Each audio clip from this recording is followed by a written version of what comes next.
Roger Gérard Schwarzenberg, bonjour. Bonjour. Bonjour. Vous êtes le chef de file des députés radicaux. Vous allez déposer une proposition de loi qui va dans ce sens pour que les anciens présidents de la République ne puissent plus de droit avoir accès au Conseil constitutionnel. Pourquoi tenez-vous tant à cette réforme? Oui, vous savez qu'actuellement au Conseil constitutionnel, il y a 12 membres, 9 membres nommés et 3 anciens présidents de la République qui sont membres de droit. Bon, donc un quart de l'effectif total, ce qui est beaucoup. Valéry Giscard d'Estaing, Jacques Chirac et Nicolas Sarkozy. Voilà, absolument, dans l'ordre d'entrée en scène.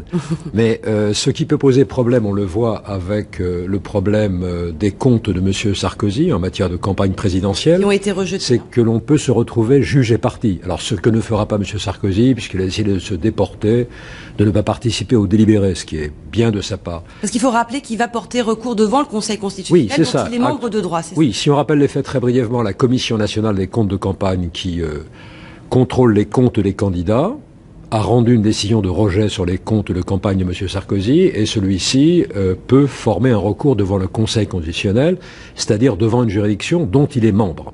Vous l'avez dit, il ne siégera pas lors de cette instruction, il ne va pas démissionner non plus. Est-ce que vous souhaitez cette démission pour assurer la neutralité du Conseil? Je pense que ce serait mieux, parce qu'il y a une autre difficulté avec ce qu'on appelle maintenant la QPC, d'un nom horrible, la question prioritaire de constitutionnalité, qui était créée par la révision de 2008.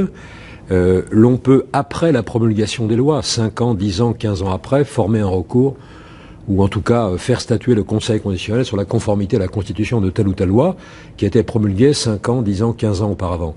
Or, M. Chirac, M. Giscard d'Estaing, M. Sarkozy peuvent se retrouver juges de la constitutionnalité de lois dont ils ont été les inspirateurs, voire les auteurs. Ça pose aussi un autre problème. Donc le plus simple, si je puis dire, sauf peut-être pour les intéressés, serait de supprimer la catégorie des membres de droit du Conseil constitutionnel. C'est ce que propose le rapport de la commission Jospin, vous pensez? Oui, mais Lionel Jospin a souvent d'excellentes idées, donc une excellente écoute de la part de François Hollande, comme d'autres. Donc je pense que cette solution pourrait être retenue. Mais en tout cas, pour ne pas se priver de l'expérience qu'apportent les anciens chefs de l'État, je propose qu'ils deviennent membres de droit du Sénat, qui est la chambre de réflexion de la République. Ça porterait le nombre de sages à 9, si on vous comprend bien, au lieu de 12. Oui. Pourquoi est-ce que vous ne voulez pas aller plus loin? Les autres membres de ce Conseil, on sait qu'ils sont tous, en tout cas, ils ont été nommés par la droite. Là aussi, est-ce qu'ils ne peuvent pas être jugés partis? C'est le Front National qui demande, par exemple, de revoir la composition. On peut toujours imaginer une réforme du Conseil constitutionnel. Moi, j'essaie de faire simple tout de même par étapes. L'étape actuelle, c'est qu'il y a 9 membres nommés dans la Constitution, plus les membres de droit. Restons-en simplement à 9 membres nommés. Cela suffira et cela résoudra une partie du problème, parce que ceux qui sont parmi les membres nommés ont peut-être un background politique, mais pas aussi important que les anciens présidents de la République, qui eux ont été très directement impliqués dans beaucoup de législations et à l'origine de celle-ci. Donc il serait parfaitement bien au Sénat, comme sénateur à vie. C'est le cas en Italie d'ailleurs. Giorgio Napolitano, qui a 87 ans, va devenir sénateur à vie, enfin le temps que ça durera, mais sénateur à vie du Sénat italien. Juste un dernier mot, vous avez eu François Hollande, vous l'avez contacté? Non, est-ce qu'il a un avis sur non, j'ai vu François Hollande sur le rapport Jospin il y a 15 jours environ. Il est favorable sans parler de cela parce que le problème ne se posait pas.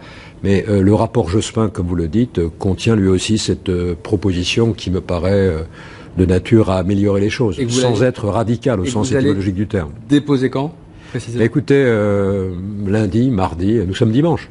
Donc disons lundi ou mardi, au plus tard. Merci beaucoup. Ce sera donc votre cadeau de Noël pour Nicolas voilà, Sarkozy. Absolument. Roger Gérard Schwarzenberg, chef de file des députés radicaux de gauche. Merci d'avoir été avec nous. On se retrouve dans un instant.